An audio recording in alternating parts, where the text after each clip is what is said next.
So hello everybody, welcome to the channel. So guys, मेरा नाम अभिषेक है और करंटली मैं आईओसीएल में एज अ ऑफिसर ज्वाइन किया हूँ। रिसेंटली ही मैंने ज्वाइन किया है। जो लोग आईओसीएल के बारे में नहीं जानते तो आईओसीएल एक है महारत्ना पीएसयू, है ना, जो गेट एग्जाम के थ्रू मुझे जो जॉब मिली है। और गेट एग्जाम आपका जो है 10 से 15 दिन में होने वाला है ना। जो कंप्यूटर साइंस का गेट एग्जाम है, कंप्यूटर साइंस का, वो है 10th फेब को। और जो लोग गेट एग्जाम देने जा रहे हैं उनके लिए best of luck. GATE exam में आपको अगर अपनी रैंक और मार्क्स इंप्रूव करनी है तो हम छोटे छोटे कोर्सेज, छोटे छोटे वीडियोस बना रहे हैं जिनको आप देख के कुछ मार्क्स इंप्रूव कर सकते हैं। और यदि आप जस्ट कट ऑफ क्लियर करना चाहते हैं, आपने प्रिपरेशन नहीं की है, तो ये वीडियोस देख लीजिए, आपके लिए हेल्पफुल हो सकते हैं। तो जो आज का हमारा वीडियो है, रैंक इम्प्रूवमेंट वीडियो, वो है, टॉपिक का नाम है डिसाइडेबिलिटी एंड अनडिसाइडेबिलिटी। देखो, ये टीओसी का टॉपिक है ना। थ्योरी ऑफ कंप्यूटेशन एक सब्जेक्ट होता है गेट कंप्यूटर साइंस में, तो उसका एक टॉपिक है ना। तो टीओसी में दो चीज बहुत इंपॉर्टेंट होती है और वीडियो नंबर 1 बन चुका है क्लोजर प्रॉपर्टी पे, जाके देख लो, लिंक डिस्क्रिप्शन में है। क्लोजर प्रॉपर्टी से 2 से 3 मार्क्स और इससे 2 से 3 मार्क्स, मतलब 4 to 6 मार्क्स अगर देखा जाए तो केवल दो टॉपिक से और इन दो टेबल से आता है। तो यदि तुम्हें टेबल समझ में आ जाएगी तो तुम्हारे मार्क्स क्लियर हो जाएंगे। देखो, बहुत सारे लोग टीओसी पढ़ लेते हैं फिर भी उन्हें क्लोजर प्रॉपर्टीज और डिसाइडेबिलिटी पे डाउट रहता है। उसी के लिए मैं वीडियो बना रहा हूँ। मुझे भी डाउट था स्टार्टिंग में, जब मैं तैयारी कर रहा था तो उस टाइम पे समझ में नहीं आई थी चीजें, तो रटना पड़ा था। लेकिन यहाँ पे मैं समझाऊंगा तुम्हें कैसे याद रखना है टेबल को। ठीक है, तुम्हें क्वेश्चन हो जाएंगे तुमसे। सबसे पहले डिसाइडेबिलिटी अनडिसाइडेबिलिटी का मतलब समझते हैं। ठीक है, तुम्हें कोई भी प्रॉब्लम दी हुई है, ठीक है, कोई भी एक प्रॉब्लम है, उस प्रॉब्लम का यदि सोल्यूशन है, उस प्रॉब्लम का यदि सोल्यूशन है तो वो होता है डिसाइडेबल। सिंपल सी बात। If you have a problem, एक प्रॉब्लम है आपके पास, उसका सोल्यूशन पता है, तो वो जो प्रॉब्लम है वो क्या है, डिसाइडेबल है, मतलब डिसाइड हो गया ना, सोल्यूशन पता है तो। जिसका सोल्यूशन नहीं पता है उसको बोलते हैं अनडिसाइडेबल। ठीक है, एग्जाम्पल के लिए यहाँ पे देखते हैं। देखो, लैंग्वेज हमारे पास कौन कौन सी होती है? रेगुलर लैंग्वेज, है ना, DCFL, CFL, CSL, recursive and REL, ये सारी लैंग्वेजेस होती है। टीओसी में तुमने पढ़ रखा होगा ये सारी चीजें। ठीक है, तो यदि सिंपल सा एक में कोई भी, ये टिक का मतलब क्या होता है, जो सही टिक होता है उसका मतलब होता है डिसाइडेबल, डिसाइडेबल, और जो क्रॉस टिक होता है उसका मतलब होता है अनडिसाइडेबल। ठीक है, तो यदि मैं यहाँ पे कोई भी एक टॉपिक उठाता हूँ, ठीक है, जैसे मान लो यहाँ पे ये उठाया, ये वाला सर्कल, ये वाला टिक, इसका मतलब क्या है? यहाँ पे इक्विवेलेंस लिखा हुआ है। देखो, अगर यहाँ पे जाओगे, ये प्रॉपर्टीज हैं, इनको प्रॉपर्टीज बोल सकते हो, प्रॉपर्टीज। प्रॉब्लम्स बोल लो या ऑपरेशन बोल लो, कुछ भी बोल लो, जो तुम्हें बोलना हो कुछ भी बोल लो, समझ लो बस। तो यहाँ पे देखो, ये प्रॉब्लम क्या है, इक्विवेलेंस की, और लैंग्वेज क्या है, डीसीएफएल। ठीक है, लैंग्वेज क्या है, डीसीएफएल, और प्रॉब्लम क्या है, इक्विवेलेंस। समझो, इक्विवेलेंस का मतलब क्या होता है? थोड़ा थोड़ा मिलता जुलता लग रहा है इक्विवेलेंट से। मतलब क्या होगा यहाँ पे, कि एक प्रॉब्लम ये है कि एक लैंग्वेज L1 है और एक लैंग्वेज L2 है, दोनों डीसीएफएल है। हम बात किसकी कर रहे हैं? डीसीएफएल की। दोनों डीसीएफएल है, दोनों डीसीएफएल लैंग्वेज इक्विवेलेंट है क्या, सेम है क्या? ये प्रॉब्लम है इक्विवेलेंस। तो यहाँ पे देखो, दो लैंग्वेज हमने ली, डीसीएफएल L1 L2।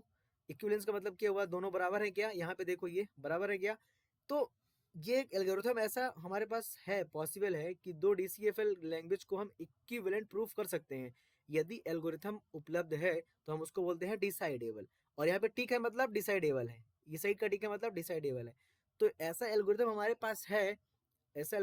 पास है जो दो डीसीएफएल को कंपेयर कर सके और बता सके कि वो दोनों इक्विवेलेंट है। This is called equivalence problem. ऐसा समझ लो। समझ में आया कि नहीं आया? एक और प्रॉब्लम देखते हैं, चलो।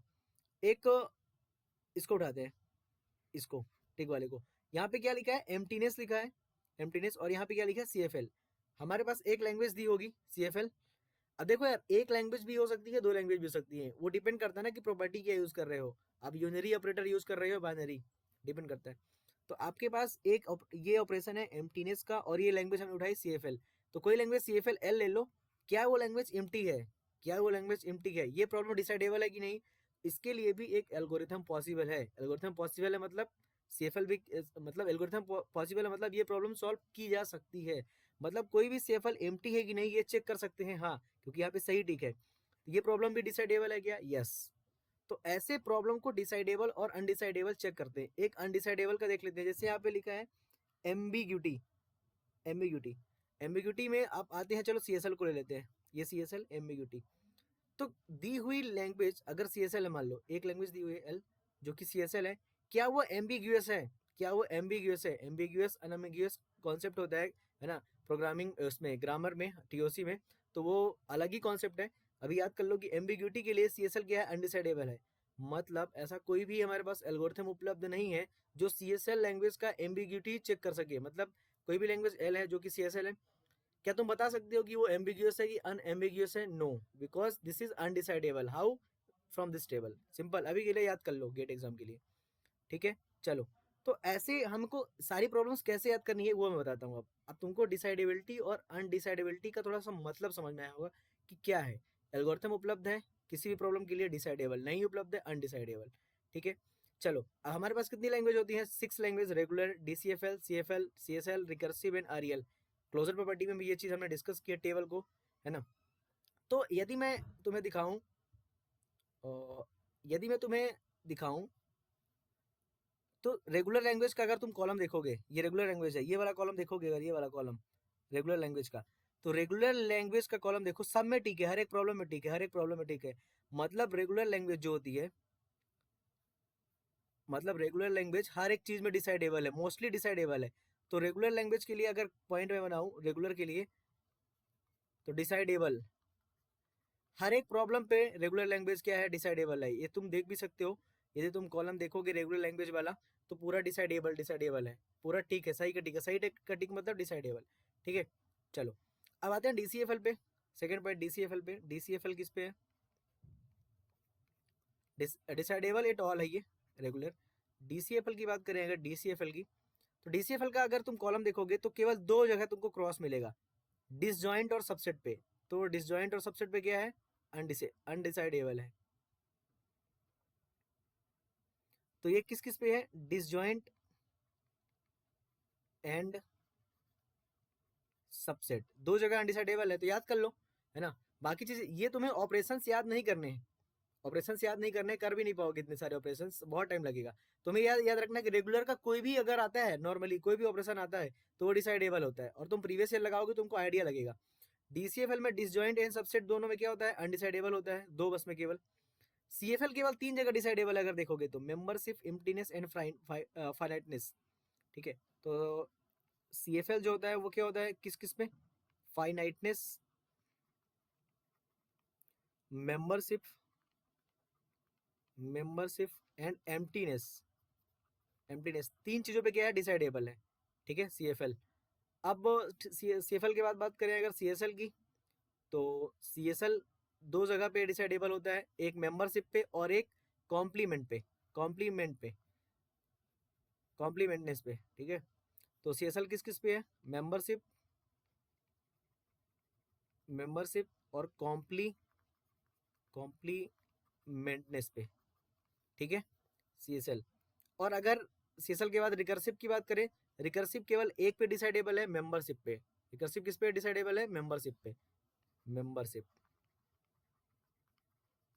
और REL की बात करें, REL ये किसी में डिसाइडेबल नहीं होता। दैट्स इट, इतना ही है डिसाइडेबिलिटी और अनडिसाइडेबिलिटी में। ये टेबल जो है याद करने के लिए 6 पॉइंट इंपॉर्टेंट है बस।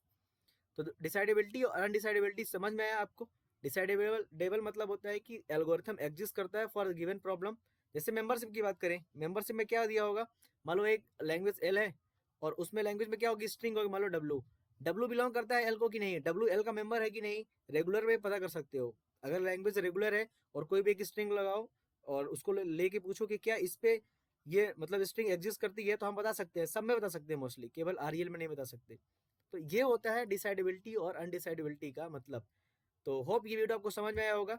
इस पे हम एक और वीडियो बनाएंगे अभी, है ना। थोड़ा सा एक टेबल और है जो कि इंपॉर्टेंट है, तो इन तीन टेबल में से आपको 6 मार्क्स, 5 to 6 मार्क्स इजिली मिल सकते हैं। तो टेबल अगर समझ में आई तो लाइक, कमेंट और शेयर करो चैनल को, और सब्सक्राइब कर लो यार यदि हेल्पफुल लगा हो। और हमें बताओ कोई डाउट हो तो कमेंट में। मिलते हैं फिर, चलो नेक्स्ट वीडियो में।